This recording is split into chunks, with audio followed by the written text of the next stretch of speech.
ఏపీలో పట్టపగలే పోలీసుల ముందు వైఎస్ఆర్సీపీకి చెందిన ఎంపీటీసీ అభ్యర్థులను కిడ్నాప్ చేసుకుని వెళ్తుంటే పోలీసులు చోద్యం చూస్తున్నారు. పట్టపగలే ఈ సంఘటన జరగటం అసలు రాష్ట్రంలో ప్రజాస్వామ్యం ఉందా? రెడ్ బుక్ రాజ్యాంగం నడుస్తూ ఉందా? భారత రాజ్యాంగానికి తూట్లు పొడుస్తున్నారా అనే డౌట్ వస్తూ ఉంది.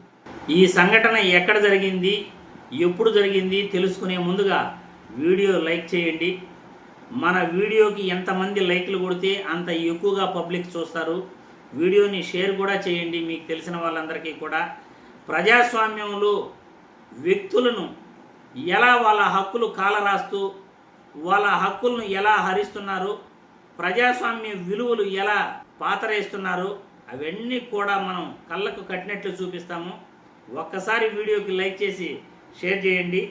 ఇప్పుడు సంఘటన ఎక్కడ జరిగింది, ఎప్పుడు జరిగింది తెలుసుకునే ముందుగా వీడియో ఒక్కసారి మీరు చూడండి. ఎంత దారుణమైన పరిస్థితిలో రాష్ట్రంలో ఉన్నాయో చూసిన తర్వాత మళ్ళీ మనం విశ్లేషించుకుందాం.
చూశారుగా, పట్టపగలే పోలీసుల ముందు వైఎస్ఆర్సీపీ పార్టీకి చెందిన ఎంపీటీసీ అభ్యర్థులను వాళ్ళని ఓటు వేయనీయకుండా కిడ్నాప్ చేస్తుంటే అసలు ప్రజాస్వామ్యం ఉందా లేదా మాకైతే అర్థం కావట్లేదు.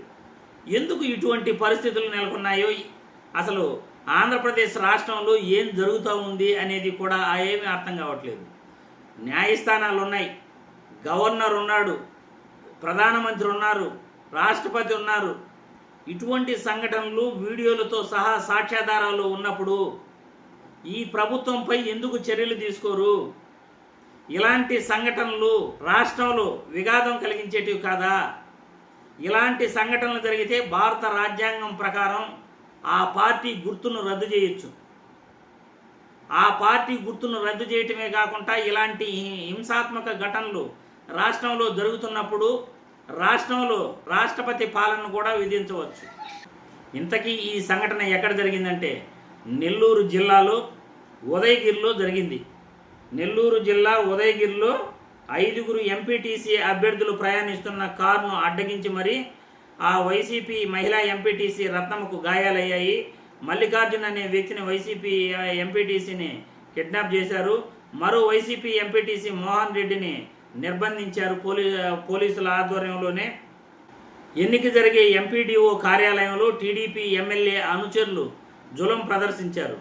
నెల్లూరు జిల్లా ఉదయగిరి నియోజకవర్గం వింజమూరు మండలం ఎంపీపీ ఎన్నికలలో ఈ సంఘటన చోటు చేసుకుంది.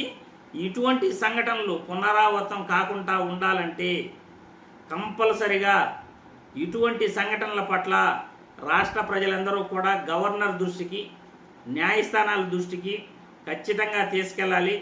రాష్ట్రంలో ఇటువంటి రెడ్ బుక్ రాజ్యాంగ పాలన నడుస్తూ ఉంది. అది కూడా పోలీసుల ఆధ్వర్యంలోనే ఇటువంటి సంఘటనలు జరుగుతున్నాయంటే, పోలీసులు చూస్తూ ఊరుకుంటున్నారంటే రాష్ట్ర పరిపాలన ఎంత దారుణంగా ఉందో ఇటువంటి పరిస్థితుల నుండి తప్పించుకోవడానికి రాష్ట్రపతి పాలన తప్ప వేరే మార్గం లేదు అని నా అభిప్రాయం. తర్వాత మీరే నిర్ణయించుకోండి. ప్రజలు మీ అభిప్రాయాలను కామెంట్ల రూపంలో తెలియజేయాల్సిందిగా వీడియో ద్వారా కోరుతున్నాను.